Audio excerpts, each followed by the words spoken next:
Aujourd'hui j'incarne la Schtroumpfette, mais pas n'importe quelle Schtroumpfette, j'incarne la Schtroumpfette rebelle. J'ai fait donc une version un petit peu plus dark de la Schtroumpfette classique pour que ça colle plus avec Halloween. J'espère que ça va vous plaire et je vais commencer tout de suite. En premier lieu je vais faire mon teint avec ma palette de fard gras de chez Kryolan. Donc je vais prélever tout d'abord avec ma spatule la teinte bleu primaire.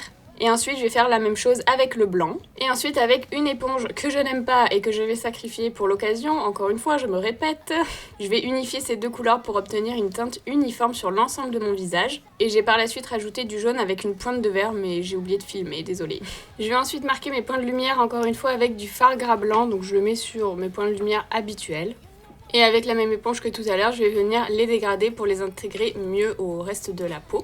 Ensuite je vais poudrer l'ensemble du visage avec une poudre libre transparente. Je me répète encore une fois, mais le fard gras c'est très gras. Si vous ne poudrez pas suffisamment, ça va pas tenir, ça va bouger, vous pouvez pas après travailler dessus. Donc très important de mettre énormément de poudre. Et qui dit beaucoup de poudre dit excédent, donc du coup je prends un grand pinceau souple et sans matière et je vais enlever le surplus. Je vais repasser sur mes points de lumière avec le fard taco pour les intensifier encore plus, donc je repasse tout simplement aux mêmes endroits que je l'ai fait avec le fard gras tout à l'heure. Et je vais aussi le reporter au niveau de mon arcade sourcilière. Ensuite je vais faire mon contouring avec des fards à paupières de chez Sugar Pill. Donc je commence avec la teinte Velocity qui est une teinte bleu primaire mat et je vais faire mon contouring avec, encore une fois sur les zones habituelles comme si je faisais un teint de couleur normale. Je vais mettre de l'highlighter avec la palette Alchemist de chez Kat Von D, enfin KVD Vegan Beauty maintenant, j'ai du mal. Et je vais prendre la teinte Saphir qui est la teinte à reflet bleu et je vais mettre par-dessus les points de lumière que j'ai fait tout à l'heure avec le fard à paupières blanc. Je vais repasser par-dessus en fait. Ensuite je vais mettre des lentilles bleues et je mets aussi ma perruque. Et pour mes sourcils, je vais prendre le Super Beau en teinte satellite de chez Kat Von D Vegan Beauty. Je crois qu'on dit KVD en fait, enfin je sais pas exactement mais c'est un nom à rallonge et c'est vraiment très chiant. Bref, donc je vais faire l'ensemble de mon sourcil avec cette teinte là, vraiment la totalité, je vais suivre ma forme naturelle. Et ensuite je vais intensifier avec mon eyeliner qui est un eyeliner en gel, donc que je peux utiliser aussi pour les sourcils, c'est assez pratique. C'est le Waterproof Gel Crème Liner, je crois, en teinte jet de chez Anastasia. Et je vais l'appliquer par-dessus ce que je viens de faire avec le Super Bro Satellite, mais juste sur la partie externe. Et je vais dégrader au milieu en m'aidant de mon goupillon. Et je vais passer à mon travail de fard. Donc je vais utiliser cette fois-ci la palette Blue Blood de chez Jeffree Star. Je commence justement avec la teinte Blue Blood, qui est une teinte bleu ciel mat que je vais appliquer au niveau de la partie externe de mon œil, que ce soit au niveau de la paupière mobile, mais aussi au niveau du pli paupière.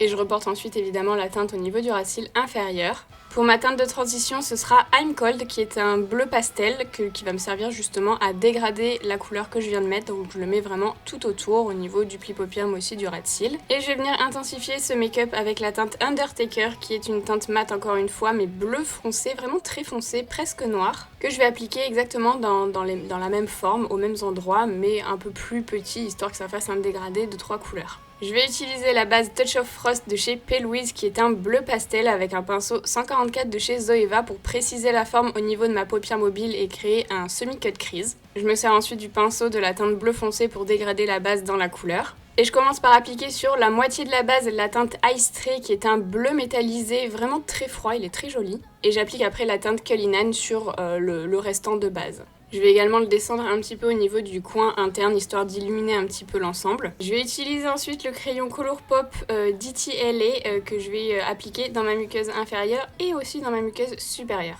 Et je vais ensuite faire un eyeliner étiré, donc j'utilise le produit que j'ai utilisé tout à l'heure au niveau de mes sourcils, le crème gel liner de chez Anastasia, mais je mets un peu de Duraline de Shine Gloss dedans, vous le savez, pour fluidifier un peu la matière. Et j'applique ensuite le Epic Liner Ocean Blue de chez Shein Cosmetics qui est un eyeliner cake, c'est-à-dire qu'il faut le mélanger avec de l'eau pour activer la formule liquide, sinon vous ne pouvez pas l'utiliser. Et je vais faire un trait de liner qui va relier mon pli paupière avec la fin de l'eyeliner noir que j'ai dessiné tout à l'heure. Ensuite je vais mettre une paire de faux cils en haut et 3 petites touffes en bas. Au niveau de mes lèvres, je vais vous surprendre, ce sera le Sub-Zero et non pas le Zero de chez Sugar Pill aujourd'hui qui est un bleu très foncé, presque noir je dirais, avec des paillettes bleues dedans, il est sublime. Et pour finir, je vais mettre mes accessoires.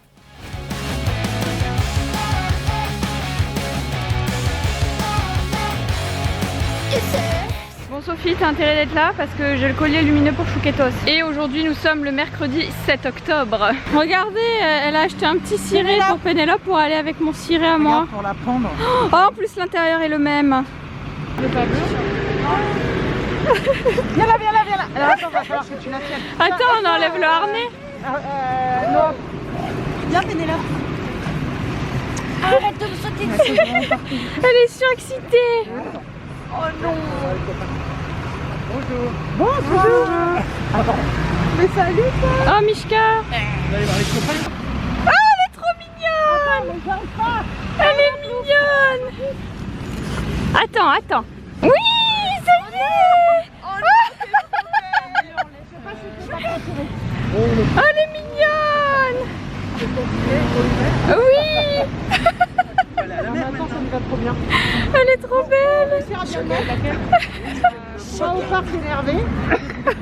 Regardez, Chouquette, elle a mis son collier rouge que je lui ai racheté. Elle est si belle. Ce soir, je vais préparer des wraps à la mexicaine. Donc, je vais vous montrer comment je fais. C'est très simple. Déjà, je mets une poêlée à la mexicaine. Donc, moi, j'ai celle-ci, encore une fois, de chez Picard. J'en mets donc dans une poêle. Je mets à peu près cette quantité-là, sachant que tout ce qui est surgelé, vous savez, ça a tendance à réduire. Donc, j'essaye d'en mettre un petit peu plus que la quantité désirée. Mais encore une fois, bon, bah, je fais un peu au pif. Et à côté, je mets quelques morceaux de poulet que je fais revenir, enfin que je fais cuire, parce qu'ils sont surgelés et crus, dans une poêle avec un petit peu d'huile de colza. Les poulets, je prends ceux-là, toujours de chez Picard, les filets de poulet découpés. Après, je trouve quand même que les morceaux, ils sont quand même un peu gros, donc je vais venir les couper après, mais je les laisse cuire pour le moment. Et pour optimiser mon temps, je vais me doucher. Parce que comment vous dire que ce soir, il y a du travail. Voilà, je suis douchée, donc je vais vous montrer où on en est. La poêlée mexicaine, elle est bonne. Et mes petits poulets, ils sont cuits aussi. Je vais pas les laisser comme ça, je vais rajouter des choses dedans. Donc là, on est à feu doux. Je vais ajouter de la crème fraîche. Donc toujours pareil, hein, les quantités, c'est à l'œil. Hein. Je mélange bien. J'ajoute ensuite un peu de curcuma, un peu beaucoup là. Du poivre noir pour activer la curcumine. Pareil, j'en ai mis trop. En fait, j'arrive pas à doser quand je regarde dans la caméra. C'est insupportable. Du coup, là, il manque de la crème fraîche. On va rajouter la crème fraîche. En fait, voilà, ça doit vous donner une sorte de sauce comme ça qui enrobe vraiment tous les morceaux de poulet. J'ai fait réchauffer les wraps quelques secondes au micro-ondes. Ensuite, je vais garnir du coup avec la moitié de la poêlée. Et je mets 2 morceaux de poulet. Je vais faire ça sur les deux. Je vais pas les couper finalement parce que j'ai trop la flemme. Mais moi, je préfère les tout petits morceaux de tout en fait. Mais là, je vais les laisser comme ça, c'est pas grave. Et voilà, ensuite je les referme et j'ai mes 2 wraps. Normalement je fais ça avec une petite salade à côté, mais là j'en ai plus. Des fois j'en mange un, des fois j'en mange 2, ça dépend si j'ai faim ou pas. Alors je dois dire que j'ai une légère déception pour mon chapeau. Alors déjà il a mis des plombes à venir, donc j'ai pas pu en recommander un autre, mais si j'avais eu le temps, franchement je l'aurais fait. Je le trouve, alors il a la bonne forme et tout, mais déjà bah, il est trop haut, donc du coup vous le voyez pas. Après bon ça suffit pour faire la vidéo et la photo, enfin on comprend que c'est la Schtroumpfette, mais quand même je le trouve un peu trop haut quoi. Et encore je l'ai plié ici, enfin c'est pas de la super qualité, après je l'ai payé 3 €, donc voilà. Et comme j'incarne une Schtroumpfette un petit peu plus moderne, enfin un petit peu plus humaine on va dire, je pense que si vous voulez faire un costume, il faut que vous ayez peut-être un bonnet, vous savez les bonnets un peu loose là, blanc, et je pense que ça ira très bien. De toute façon quand vous portez un maquillage bleu, enfin quand votre peau est bleue, soit les gens vous disent que vous êtes la Schtroumpfette, soit les gens vous disent que vous êtes Avatar. Donc dans tous les cas, voilà, ça passera. Bon écoutez, merci beaucoup d'avoir regardé cette vidéo, en tout cas j'espère qu'elle vous a plu. N'hésitez pas à la liker si c'est le cas et à vous abonner à ma chaîne si c'est pas encore fait. On se retrouve tous les soirs à 18 h sur ma chaîne pour un nouveau look Halloween durant tout le mois d'octobre. Et également sur Instagram, donc si vous n'êtes pas encore abonné à mon compte, n'hésitez pas non plus. Du coup je vous dis à demain à 18 h pour un nouveau look Halloween.